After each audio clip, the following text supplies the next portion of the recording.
Are you looking for a free open source alternative to Firebase or Supabase that's reactive by default and TypeScript-native from end to end?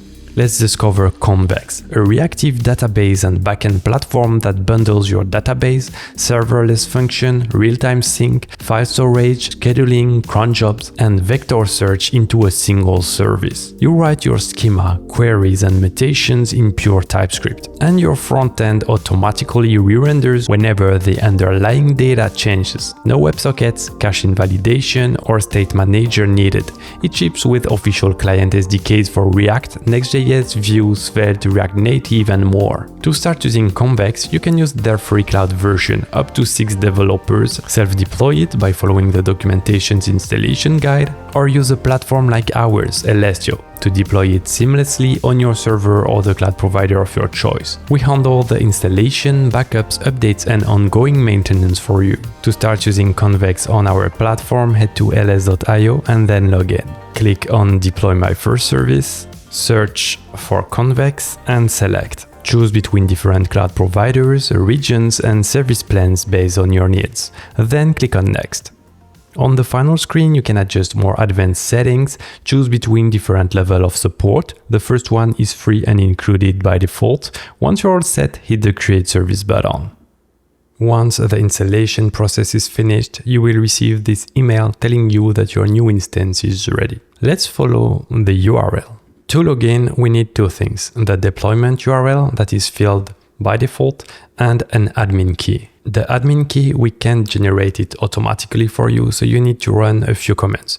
But don't worry, the lines you need to copy paste are inside the mail we send you. So simply copy those two. To access the terminal of your instance, go to Tools, Terminal, and you will get your username and password. We need to copy it before. Open the URL, type root, paste the password, and we are on the terminal. I need to come back here and copy the instructions, paste it, run it, and we now have the admin key.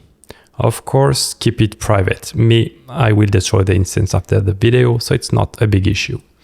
Then now we can go to Convex dashboard, paste the admin key, log in, and we should be good. When we open it, we arrive on the health.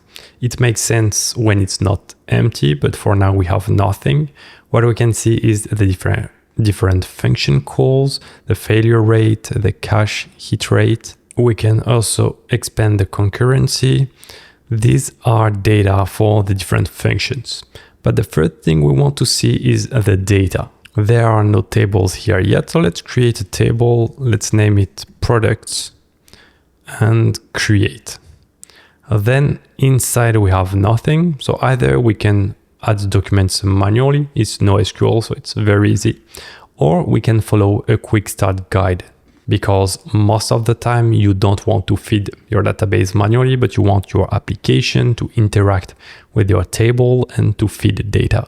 In the quick start, you will see starters with all the available SDK like React, Next.js, Vue, Bun, whatever you need. So you can follow one of the different examples. If you follow React Quick Start, you will have all the instructions from creating your app to creating sample data and how to use the CLI to import data into your Convex instance. The documentation is very well made, which is very important for this type of software. Still, if you only want to try the platform like me, you can simply add documents manually. Here you will have a JSON. So let's simply add name, test1, then you can add whatever you want inside. Let's say my number, and it will be 42. Well, let's add another object. Here it is, test2, and it will be 142. Save it. And the good thing is you have an ID that is automatically generated in time. No need to add them inside your data. They are here for you. And as it is NoSQL, what you can do is add an unrelated object. Let's say it doesn't have a number, it doesn't have a name, but it has a color.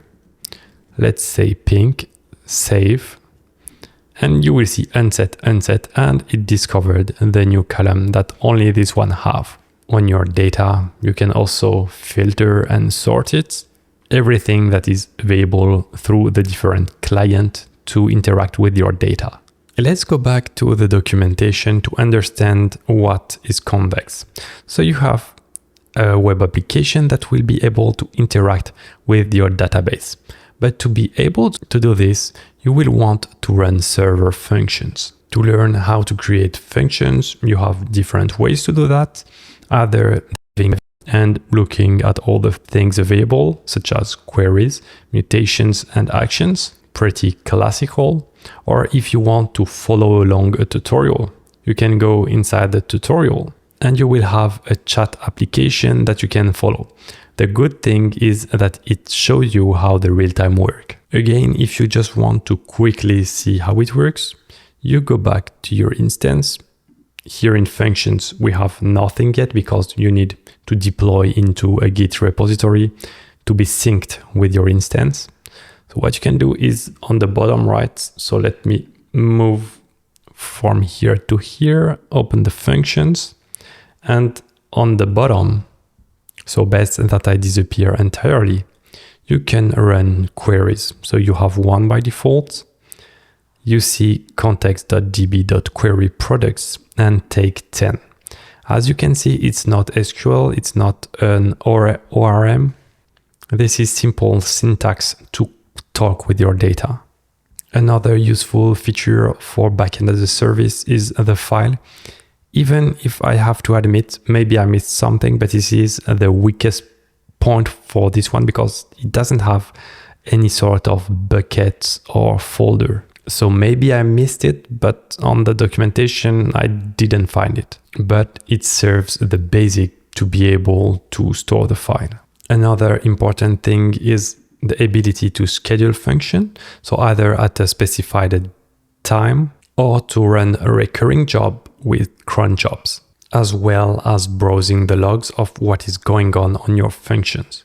So you can see all the execution of the function, see the parameter used, the requests, and if it worked or not. For features that I didn't cover in this video, such as component, agents, RAG, I highly recommend you to dive into the documentation and see if it fulfills your requirements. Thank you for watching. We hope you enjoyed discovering Convex with us. Please hit the like button to help our channel be more visible to other open source lovers. Don't forget to subscribe to not miss our next platform overviews. If you want to continue your open source journey, watch this video, available here.